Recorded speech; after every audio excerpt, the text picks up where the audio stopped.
चलिए आज हम लोग कैपेसिटेंस पे न्यूमेरिकल सॉल्विंग करेंगे।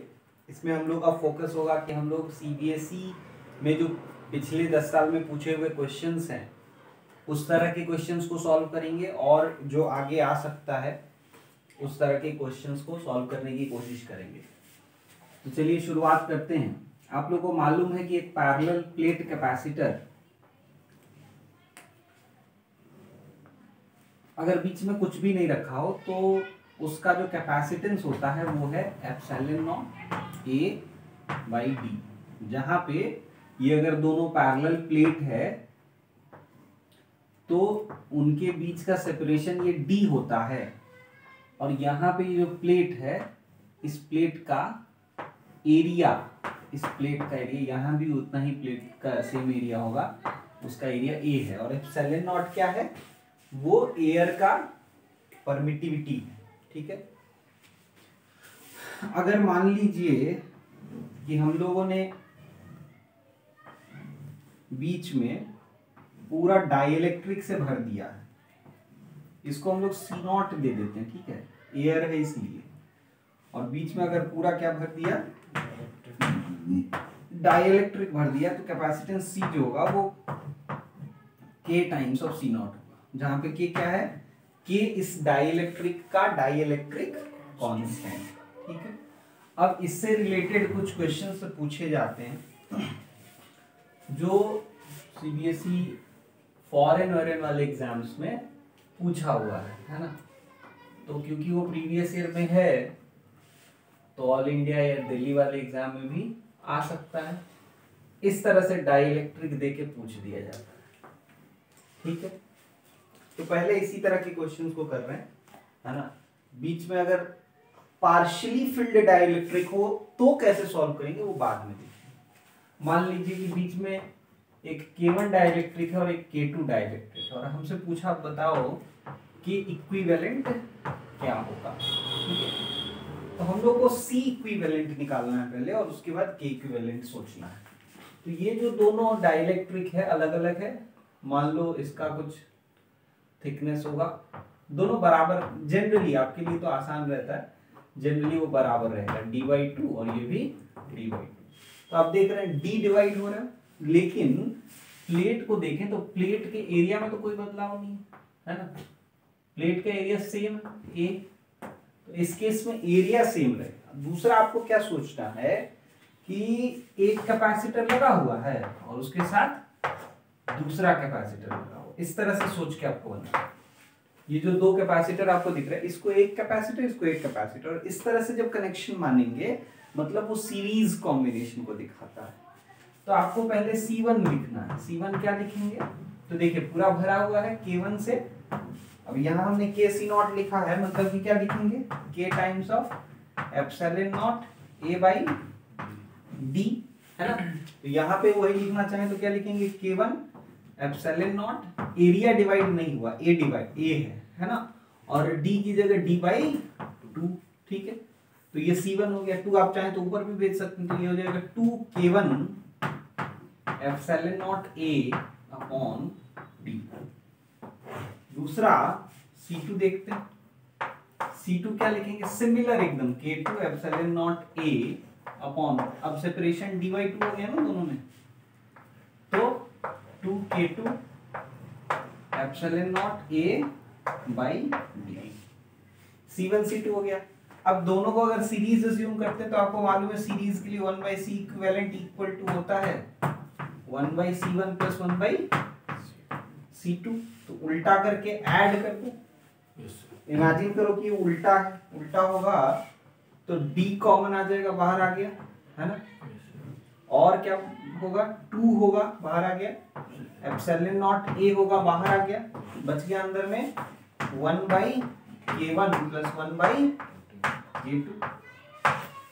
ये रखेंगे साथ में, है ना। अब क्या करते हैं देखिएगा, है ना, इधर अब मिटा रहे हैं तो 1/C इक्विवेलेंट निकल गया। काम तो यहीं पे हो गया अगर C इक्विवेलेंट पूछता, लेकिन पूछा है K इक्विवेलेंट। तो हम लोग क्या अज्यूम करेंगे कि यहां पे सेम प्लेट के बीच में पूरा भरा हुआ सिंगल के डाइलेक्ट्रिक कांस्टेंट का एक मीडियम, तो उसका फिर कैपेसिटेंस सी इक्विवेलेंट होना चाहिए। तो सी इक्विवेलेंट क्या होगा, के times of epsilon not A by D. ये पुट कर देते हैं यहाँ पे 1 बाई सी इक्विवेलेंट में, तो क्या आ जाता है D by K epsilon not A equal to D by epsilon not A into 1 by K one plus 1 by K two, और 2 रहेगा 2, डी से D cancel, epsilon not A पूरा कैंसिल। तो 2 बाई के का वैल्यू आ गया k1 plus k2 by k1 k2। अब देखिए अगर आप लिख पाएंगे k equals to 2k1 k2 upon k1 plus k, तो सीरीज में रहता है तो k इक्विवेलेंट ये आता है, ये हम लोग को ध्यान रखना चाहिए। जल्दी से कॉपी कर लीजिए इसको। चलिए अब आगे बढ़ते हैं, नेक्स्ट देखते हैं।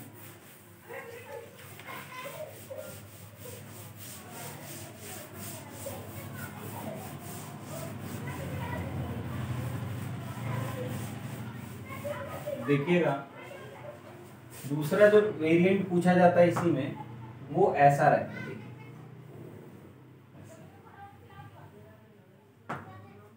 उसमें ये आधा भरा हुआ रहेगा k1 और आधा भरा हुआ k2, ठीक है। तो इसका भी k इक्विवेलेंट पूछता है, तो इसमें क्या अज्यूम करना है कि वो इस तरह का है, एक k1 भरा हुआ, एक कैपेसिटेंस C1 और दूसरा C2, जो आपस में कैसे है पैरेलल में। सेम पोटेंशियल डिफरेंस भी है, तो आप समझ भी पाएंगे कि हाँ पैरेलल होना ही चाहिए। अच्छा यहाँ पे हो क्या रहा है इसको समझिएगा, दोनों प्लेट के बीच का सेपरेशन d है, उसमें कोई बदलाव नहीं है। लेकिन अगर आप इधर देखेंगे प्लेट का एरिया, तो वो प्लेट का एरिया आधा हो गया रहेगा, है कि नहीं? इसके लिए आधा प्लेट का एरिया a/2, इसके लिए भी आधा प्लेट का एरिया a/2।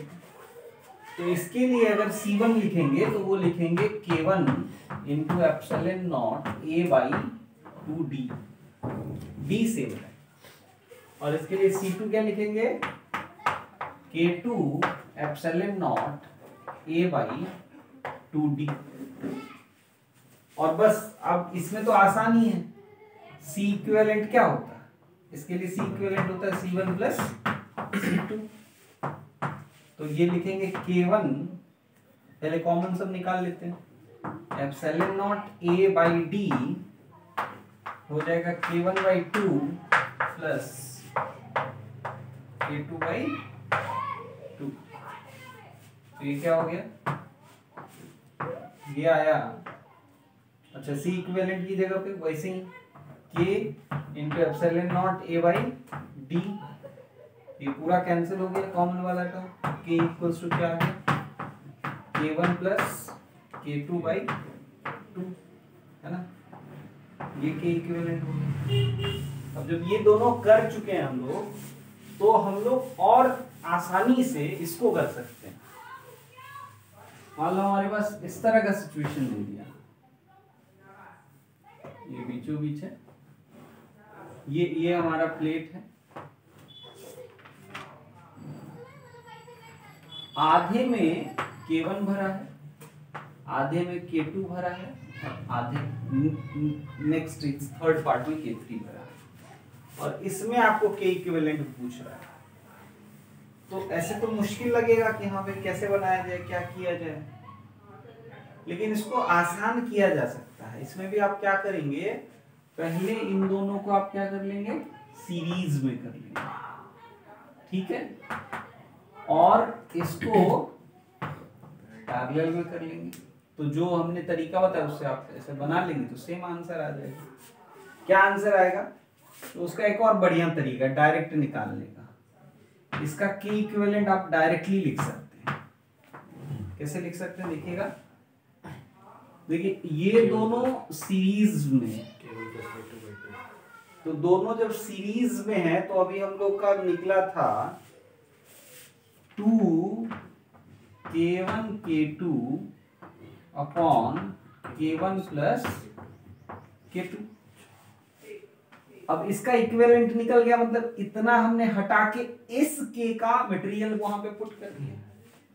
अब इस के का मटेरियल जब पुट किया तो अब ये और ये इस तरह का सिचुएशन बन गया, और इसके लिए बस दोनों का सम करके बाई 2 कर देते हैं, तो नीचे में K3 है, दोनों को सम कर दिया और बाई 2 कर दिया, तो क्या आ जाएगा 2, क्योंकि ये दोनों मिलके इतना का एक सिंगल डाइलेक्ट्रिक बन गया।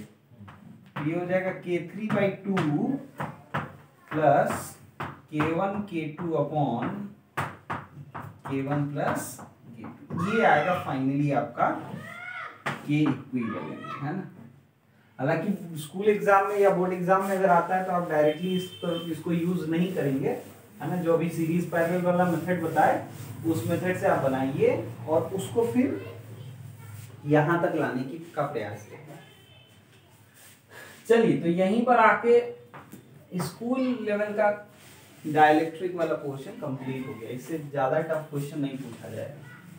अब कुछ कहीं किसी साल में इस तरह का ये क्वेश्चन भी पूछा है कि मान लीजिए कि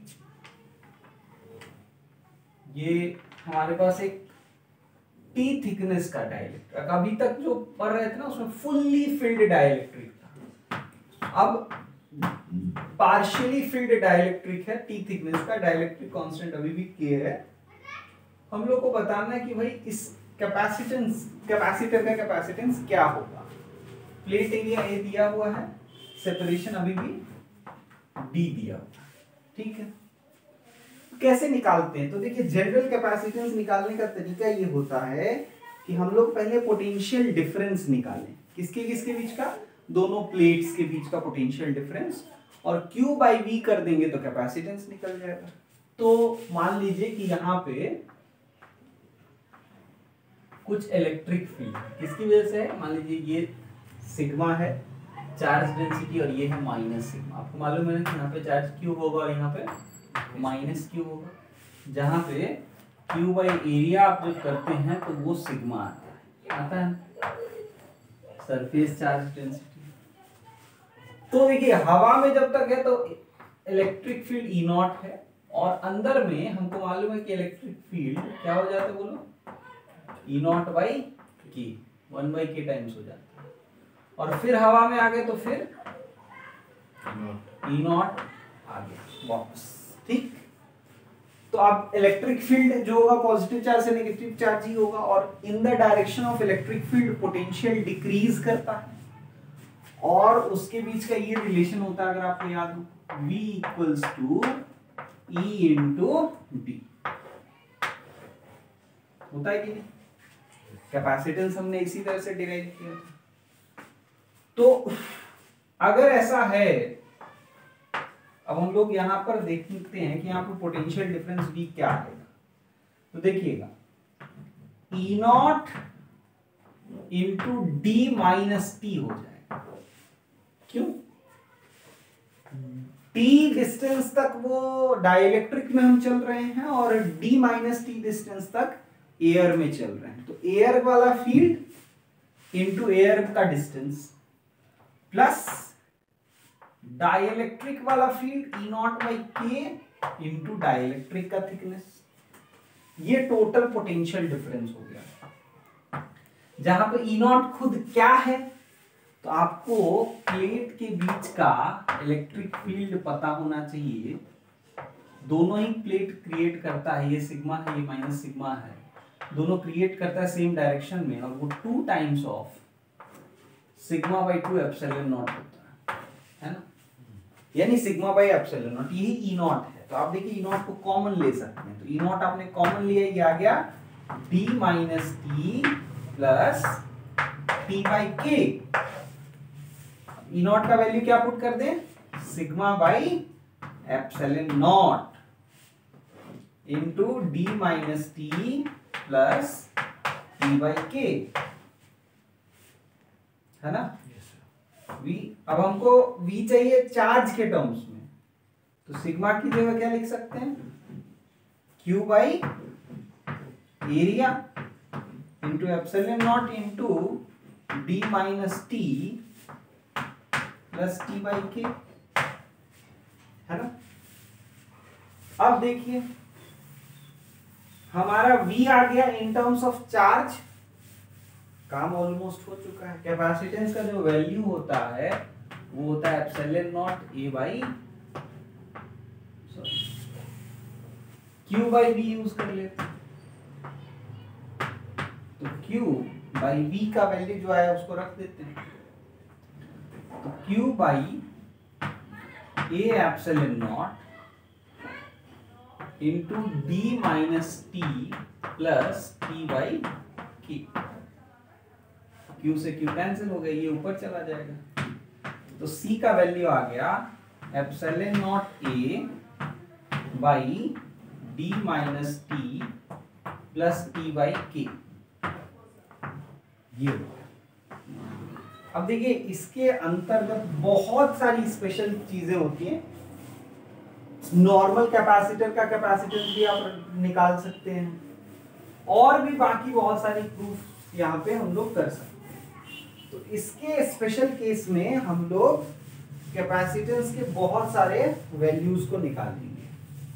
सबसे पहला पैरेलल प्लेट कैपेसिटर का ही कैपेसिटेंस देखते हैं। देखिए भाई, अगर डाइलेक्ट्रिक हटा दें या ये कहेंगे डाइलेक्ट्रिक का थिकनेस 0 हो गया तो डाइलेक्ट्रिक खत्म, तो ये नॉर्मल पैरेलल प्लेट कैपेसिटर हो जाएगा। तो अगर पैरेलल प्लेट कैपेसिटर का यहां से निकालना हो तो वो भी निकाल सकते हैं। क्या करेंगे, T 0 कर देंगे, और T 0 करते ही कैपेसिटेंस C नॉट आ जाएगा epsilon not A upon D, जो हमने पहले बात किया था। दूसरा, अगर इसमें मेटल हो, मेटल, अच्छा फुल्ली फिल्ड पहले बात करें, चलो fully filled parallel plate capacitor, तो क्या होगा भाई, अगर fully filled parallel plate capacitor है तो D और T इक्वल हो जाएगा, तो T का वैल्यू D रख देंगे। तो जैसे ही आप T का वैल्यू D रखेंगे तो D माइनस D 0 हो गया, कट गया, और यहां बच गया D बाई के। तो C का वैल्यू आ जाएगा epsilon not A upon D by के को ऊपर रख सकते हैं। तो देखिए आपका K C नॉट, ये हमने बात किया था, ये भी हमने प्रूफ कर लिया। थर्ड सिचुएशन है, अगर ये मेटल प्लेट हो, डाइलेक्ट्रिक की जगह क्या हो, मेटल प्लेट, तो मेटल के लिए K का वैल्यू होता है, क्या बोलो, इन्फिनिटी। मेटल के लिए K का वैल्यू क्या होता है, इन्फिनिटी। तो उसका कैपेसिटेंस क्या हो जाएगा, epsilon not B, epsilon not A upon D minus T, खाली हो, क्योंकि K जैसे आप इंफिनिटी पुट करेंगे ये टर्म 0 हो गया, तो epsilon not A by D minus T ये हो गया। अब इसी पे बेस्ड क्वेश्चन एक बार एक साल CBSE पूछा कि भाई हमने बीच में एक मेटल प्लेट लगा दिया, मेटल फॉइल, तो बताओ इसका कैपेसिटेंस क्या हो। देखो ऑब्जेक्टिव अगर हो तो इसका कोई, अगर बहुत कम मार्क्स का हो तो आप डायरेक्टली इसको यूज कर सकते हैं या पिछले वाले को यूज कर सकते हैं, है ना। वो जो जनरल इक्वेशन अभी हमने डिराइव किया था, epsilon not A upon D minus T plus T by Q। तो क्योंकि मेटल फॉइल है तो K का वैल्यू आप इन्फिनिटी पुट करेंगे, और फॉइल बोला है तो थिकनेस 0 लेंगे। तो अगर आप इसका कैपेसिटेंस निकालेंगे तो क्या आएगा, उसमें आप T 0 पुट करिए और K इन्फिनिटी पुट करिए, क्या आएगा, epsilon not A upon D। अरे वही कैपेसिटेंस रह गया ये तो, है कि नहीं। दूसरा एक और तरीका है कि अगर ये सिग्मा चार्ज डेंसिटी है यहाँ पे, तो यहाँ पे इस प्लेट में माइनस सिग्मा होगा, इधर प्लस सिग्मा होगा और इधर माइनस सिग्मा होगा, यानी दो कैपेसिटेंस C1 और C2 बन गया। और यहाँ पे आप देखिए D डिवाइड हो रहा है कि नहीं, प्लेट्स के बीच का सेपरेशन डिवाइड हो रहा है कि नहीं। तो जब D डिवाइड होता है तो हम लोग क्या कहते हैं, वो सीरीज में तो आप C1 निकालिए, C2 निकालिए और सीरीज में कर दीजिएगा तो भी यही आएगा। C1 आप निकालिए, क्या आएगा, epsilon not A by D by 2 होगा कि नहीं? तो ये 2 times of epsilon not A by D हो गया। और C2 निकालिए, आएगा epsilon not A by D by 2, ये भी 2 epsilon not A by D हो गया। और उसके बाद 1 by C equivalent equal to 1 by C1 plus 1 by C2 आप करिए तो फाइनली C इक्विवेलेंट आपको दिख जाएगा कि वही आ रहा। अच्छा, इसमें CPSC ने एक और चीज इसी से रिलेटेड पूछ लिया कि भाई अगर मान लो यहां पे जो हमने फॉइल रखा है उस फॉइल को वायर से एक प्लेट से कनेक्ट कर दो तो क्या होगा? तो फॉइल को अगर यहां से कनेक्ट कर देंगे तो क्या होगा बताओ? ये तो ये और ये दोनों एक दूसरे को न्यूट्रलाइज कर देगा। देखिए प्लस सिग्मा है और ये माइनस सिग्मा, तो ये पोर्शन अब कैपेसिटर नहीं रह जाएगा, केवल इतना ही पोर्शन कैपेसिटर रह जाएगा। और तब उस केस में कैपेसिटेंस लिखेंगे epsilon not A by D by 2, यानी twice of epsilon not A by D, यानी 2C नॉट, पहले जितना था उसका डबल कैपेसिटेंस हो जाएगा। इफेक्टिवली हमने डिस्टेंस को हाफ कर दिया है, इसीलिए कैपेसिटेंस डबल हो गया है। इतना जल्दी से कॉपी करिए। चलिए अब आगे बढ़ते हैं। अब जो नया कॉन्सेप्ट हम लोग देखने जा रहे हैं वो भी बहुत ही इंटरेस्टिंग कॉन्सेप्ट है और ये भी भर के एकदम सीबीएसई इस तरह से क्वेश्चंस इस कॉन्सेप्ट से पूछा है। कॉन्सेप्ट है आइसोलेटेड कैपेसिटर और capacitor connected with battery. Capacitor connected with cell, दो अलग अलग चीज है। एक कैपेसिटर है वो सेल से कनेक्टेड और दूसरा कैपेसिटर है जो आइसोलेटेड है, मतलब बैटरी से डिस्कनेक्ट हो चुका है। ठीक है, शुरू में दोनों ही कैपेसिटर को चार्ज किया गया। ठीक है, मान लो कि इस कैपेसिटर का कैपेसिटेंस था C, पोटेंशियल डिफरेंस V से चार्ज किया गया, तो एज अ रिजल्ट उसके पास चार्ज आ गया Q। अच्छा, ये सबको स्टार्टिंग वाला मान रहे हैं तो Q not V not C not ऐसा ले रहे हैं। ठीक है, जहां पे Q नॉट क्या होगा बोलो? C नॉट V नॉट होगा। अच्छा, ये भी वैसा ही, this is also the similar capacitor जो कि V नॉट पोटेंशियल डिफरेंस से C नॉट कैपेसिटेंस के कैपेसिटर को चार्ज किया गया, एज अ रिजल्ट इसके पास चार्ज आ गया Q नॉट जो कि है इक्वल टू C नॉट। ठीक है, अब क्या होता है, दोनों में इसको हमने डिस्कनेक्ट कर दिया बैटरी से और इसको हमने बैटरी से कनेक्टेड रखा और दोनों में क्या चेंज कर दिया? दोनों में कैपेसिटर में डाइइलेक्ट्रिक इंसर्ट कर दिया। दोनों कैपेसिटर में क्या इंसर्ट किया? Dielectric, fully field. ठीक है, फुल्ली फील्ड डाइइलेक्ट्रिक इसमें हमने इंसर्ट किया। मान लो ये बिफोर लिख लें और ये है आफ्टर। ठीक है, अगेन ये भी बिफोर आफ्टर। तो उन अलग अलग क्वांटिटीज पे क्या असर पड़ता है उसको निकालने की कोशिश करेंगे। सबसे पहला कि कैपेसिटेंस पे क्या असर है, तो शुरुआत में ये C नॉट होगा और कैपेसिटेंस अब क्या हो जाएगा? K C not. हमने K डाइइलेक्ट्रिक का डाइइलेक्ट्रिक कांस्टेंट पूरा पूरा फिल कर दिया। यहां पे क्या होगा? ये भी C नॉट होगा और ये अब K C नॉट होगा। अब दूसरा प्रश्न ये उठता है कि भाई इस केस में चार्ज पे क्या असर पड़ेगा? ध्यान से समझिएगा। तो जो आइसोलेटेड कैपेसिटर है उसमें ना कहीं से चार्ज आ सकता है और ना ये किसी को चार्ज दे सकता है। तो शुरुआत में अगर चार्ज था सी नॉट वी नॉट या क्यू नॉट, तो अभी भी चार्ज होगा सी नॉट वी नॉट, यानी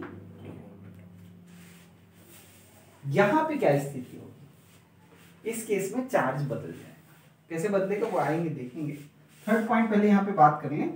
अगर आप देखें तो पोटेंशियल यहाँ पे वी नॉट था शुरू में, पोटेंशियल डिफरेंस, क्या ये बदलेगा? हाँ, यहाँ पे पोटेंशियल डिफरेंस बदल जाएगा। अब देखिए कैपेसिटेंस चेंज हो गया, चार्ज सेम है, तो पोटेंशियल डिफरेंस को बदलना पड़ेगा, क्योंकि हम लोग जानते हैं कि रिलेशन ये होता है Q equals to C V. Charge same, capacitance बदला तो V भी बदलेगा, तभी तो चार्ज सेम रहेगा। तो अब पोटेंशियल डिफरेंस V कुछ V हो जाएगा, और वो क्या होगा देखेंगे, Q नॉट बाई के सी नॉट हो गया कि नहीं, नया कैपेसिटेंस। ये हो गया V नॉट बाई के, पोटेंशियल डिफरेंस रिड्यूस हो जाएगा। अब यहां पे आते हैं, यहां पे क्या सेम रहेगा, यहां क्योंकि वो बैटरी से कनेक्टेड है तो बैटरी का पोटेंशियल डिफरेंस नहीं बदल रहा है, इसलिए पोटेंशियल डिफरेंस यहां पे सेम रहेगा। और एज अ रिजल्ट जो शुरू में चार्ज Q नॉट था सी नॉट वी नॉट, अब चार्ज हो जाएगा Q इक्वल्स टू के सी नॉट वी नॉट, यानी K times of Q not, charge K times. समझ रहे हैं? और इसकी वजह से बहुत सारी चीजें बदल जाएंगी। जैसे फोर्थ केस में अगर पूछा जाए कि भाई बताओ एनर्जी का क्या होगा, तो शुरुआत में half C not V not square था कि नहीं, एनर्जी स्टोर्ड इन कैपेसिटर। अब क्या हो जाएगा, half K C not into V not square by K square. ये half K C, half into C V square use कर रहे हैं, तब ऐसे आया, नहीं तो half Q square by C V use कर सकते थे। देखिए क्या है, ये अगर एनर्जी शुरू में यू नॉट था तो देखिए you not by Q, energy reduce हो जाएगा। अब क्या हुआ फोर्थ केस में, एनर्जी की बात करें तो हाफ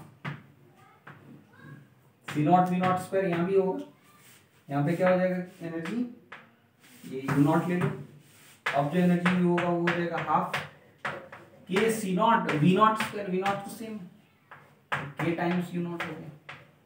देखो इसमें एनर्जी बढ़ गया, इसमें एनर्जी घट गया। समझ रहे? तो इस तरह से बाकी और बहुत सारे क्वांटिटीज का आप निकाल सकते हैं, जैसे इलेक्ट्रिक फील्ड निकाल सकते हैं, और भी बहुत सारी चीजें निकाली जा सकती हैं। मेन यहाँ पे ये तीन है, ये तीन का रिलेशन आ गया तो बाकी आप कोई भी चीज को और आसानी से निकाल सकते हैं। जल्दी से इसको कॉपी कर लीजिए। तो चलिए आप देखते हैं कि इससे रिलेटेड जो क्वेश्चंस पूछे जाते हैं वो किस तरह के होते हैं, है ना। क्वेश्चंस को देख लेते हैं, क्वेश्चन का नेचर कैसा होता है।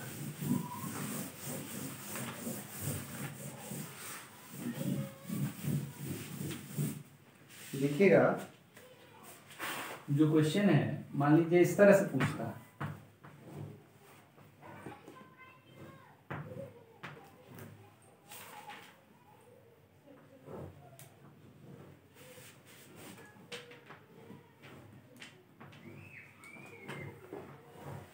इस तरह से क्वेश्चंस पूछता है कि भाई वी पोटेंशियल डिफरेंस है, दोनों को चार्ज किया गया। तो देखिए शुरू में ये ऑन था स्विच, तो चार्ज किया गया तो दोनों को सेम पोटेंशियल मिला। दोनों अगर सी वाले कैपेसिटेंस है तो दोनों को सेम चार्ज भी मिला होगा। अब उसके बाद स्विच हटा दिया गया, मतलब स्विच ऑफ कर दिया गया, और तब इन दोनों में डाइइलेक्ट्रिक इंसर्ट किया गया। तो दोनों कैपेसिटर का सिचुएशन डिफरेंट हो गया। क्यों?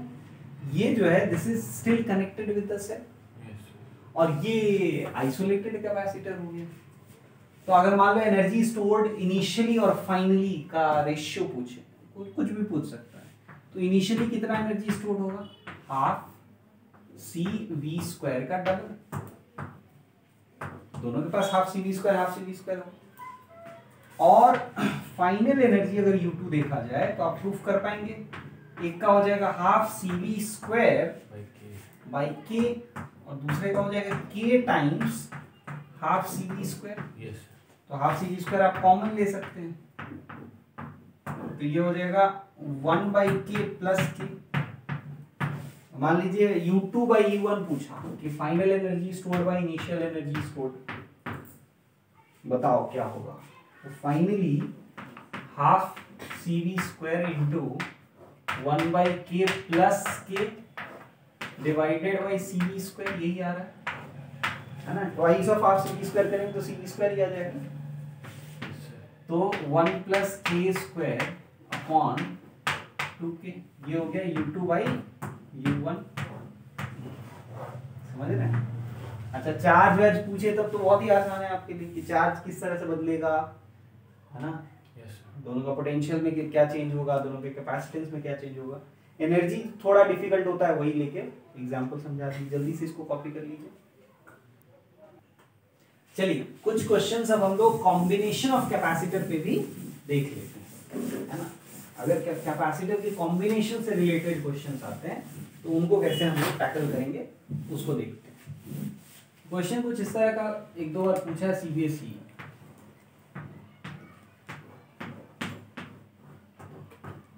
क्या भाई इस तरह का है।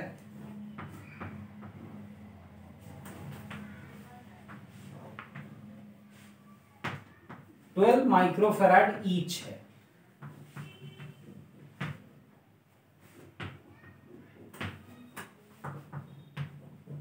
ठीक है।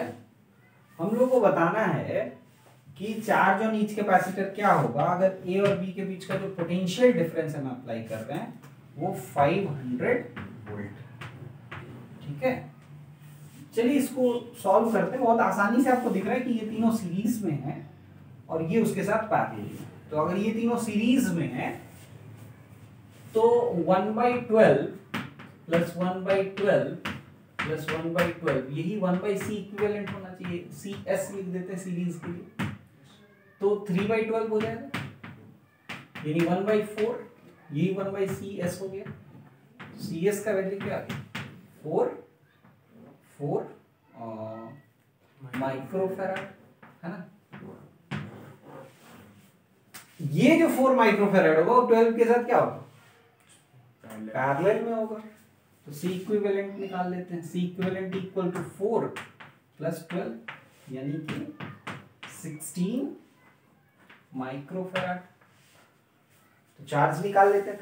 टोटल चार्ज कितना हो जाएगा, Q equals to C equivalent into V, है ना। C इक्विवेलेंट कितना है 16 इंटू 500, 8000 माइक्रोकूलम, हो गया। इतना चार्ज निकलेगा और फिर डिस्ट्रीब्यूट होगा किसके किसके पास। तो देखिए इन तीनों को हटाकर यहाँ पर 4 रख दें। ये तीनों को हटा के इमेजिन करिए कि यहाँ पे क्या रखा हुआ है 4 माइक्रोफैराड। ये भी 500 वोल्ट पे कनेक्टेड है और ये भी 500 वोल्ट पे कनेक्टेड है। तो इसके पास जो चार्ज जाएगा Q1 वो होगा 4 इंटू 500 यानी 2000 माइक्रोकूलम, और Q2 जो होगा वो क्या होगा 12 इंटू 500 यानी 6000 माइक्रोकूलम। तो इस 4 के पास जितना जाएगा उतना ही इन तीनों के पास जाएगा, जितना इक्विवेलेंट के पास जाता है उतना ही इंडिविजुअली हर कैपेसिटर के पास जाता है, अगर कैपेसिटर किस में हो सीरीज में हो, ठीक है। तो हम लोग ये हटा भी थे तो इसके पास गया 2000 2000 2000 और इसके पास गया 6000 और टोटल आया ही था 8000, तो डिस्ट्रीब्यूट भी हो गया। चलिए तो इस तरह के क्वेश्चंस आएंगे तो हो जाएगा, जल्दी से कॉपी कर लीजिए।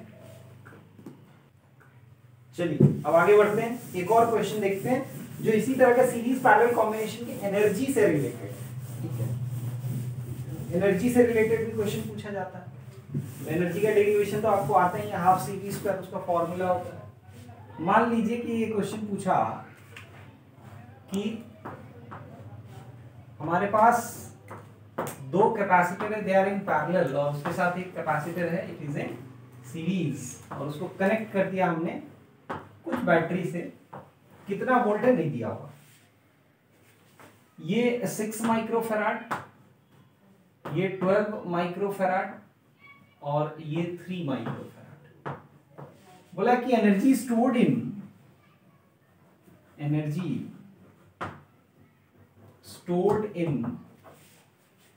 6 microfarad is E।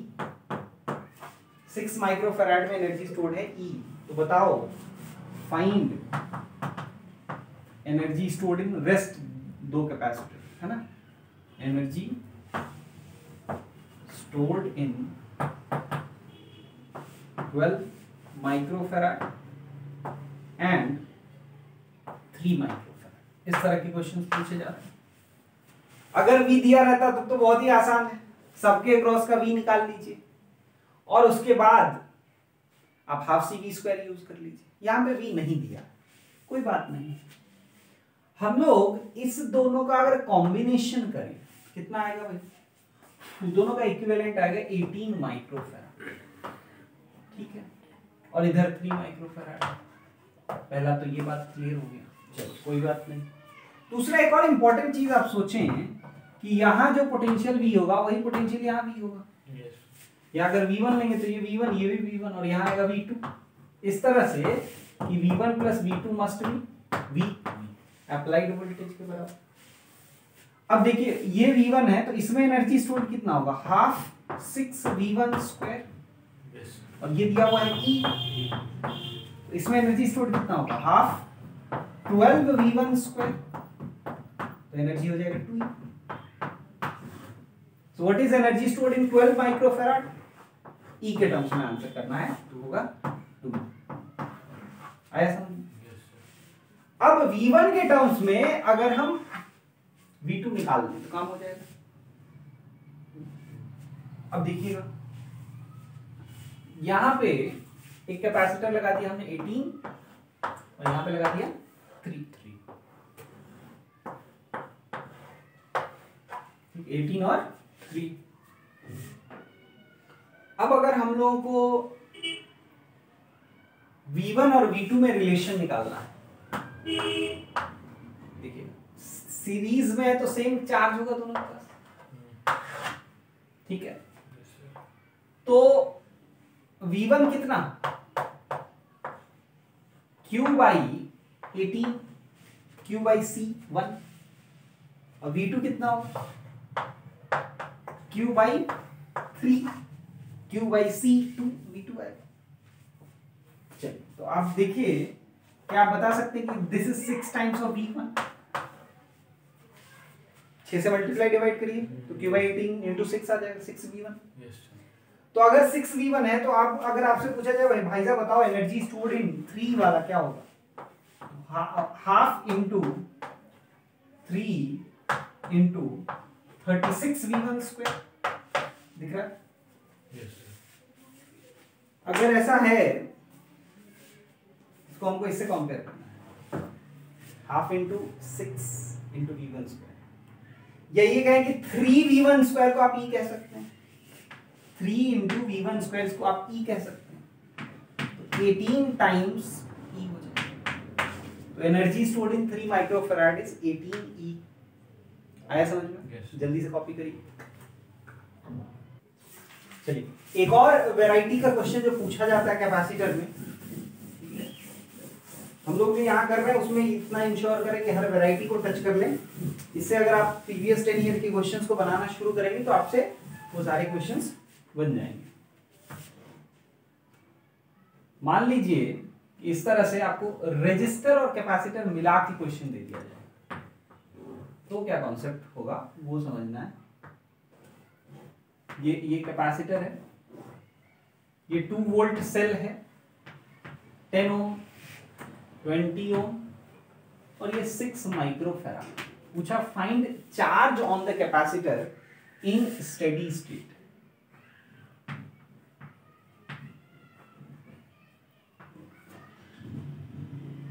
Find charge on capacitor, ठीक है, स्टेडी स्टेट। तो देखिए चार्ज शुरू में ये चार्ज होगा, बाद में इधर चार्ज करंट फ्लो करना बंद हो जाएगा। आपको मालूम है कि करंट जो है वो डीसी जो है वो कैपेसिटर से ब्लॉक हो जाता है। कैपेसिटर ब्लॉक्स डीसी को नहीं एंटर करने देता है, लेकिन तब तक एंटर करने देता है जब तक वो चार्ज नहीं रहता है। जब वो चार्ज हो जाता है उसके बाद एंटर नहीं करने देता, तो उसके बाद जो करंट आएगा वो ऐसे जाएगा और ऐसे फ्लो कर जाएगा। तो क्वेश्चन ये है कि भाई ये 2 वोल्ट जो पोटेंशियल डिफरेंस है उसकी वजह से करंट कितना होगा। तो आई इन द सर्किट जो होगा 2 वोल्ट बाई आर इक्विवेलेंट यानी 30 ओम, तो ये 1/15 एम्पियर हो गया करंट। तो बताओ यहां पे पोटेंशियल डिफरेंस कितना होगा। V एट 10 ओम कितना आएगा, 1/15 इंटू 10 IR, यानी 2/3 वोल्ट आएगा। अब क्या करें, जो 10 ओम के क्रॉस पोटेंशियल डिफरेंस है वही इसके क्रॉस होना चाहिए नहीं, both they are in parallel. तो अगर पोटेंशियल डिफरेंस निकल गया भाई, कैपेसिटेंस मालूम है तो चार्ज नहीं निकाल सकते हैं। Q on 6 microfarad will be equal to 2/3 volt into 6 microfarad, ये हो जाएगा 4 माइक्रो कूलम। जल्दी से कॉपी कर लीजिए।